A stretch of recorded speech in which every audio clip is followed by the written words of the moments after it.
Emergenza nei pronti soccorso nella nostra provincia è un fattore che sta interessando sempre di più le nostre strutture. Nonostante i bandi fatti dall'ASP, tanti sono stati posti risultati vuoti. Un'emergenza che sarà sempre più critica con l'imminente estate alle porte, una criticità che è presente in tutto il territorio siciliano. I medici sono insufficienti rispetto alle esigenze complessive del mercato medico, è chiaro che la prima scelta non è quella del pronto soccorso, che è una scelta particolarmente usurante.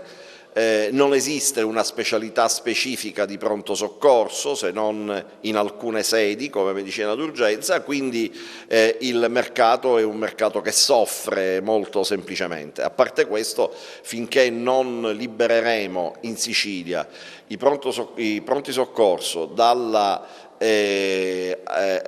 come posso dire, dalla folla che li assale quotidianamente anche in maniera impropria, probabilmente scoraggeremo ulteriormente i medici che acquisiscono responsabilità crescenti.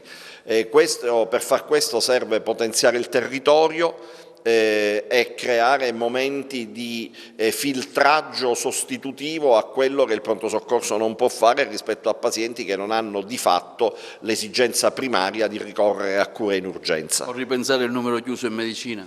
Beh, quello a prescindere, noi dobbiamo pensare ad allargare la base di medicina, questo è chiaro, perché di più medici c'è certamente bisogno. Le stime ci dicono che abbiamo già adesso un'insufficienza di oltre 17.000 medici che si aggraverà ampiamente nei prossimi anni.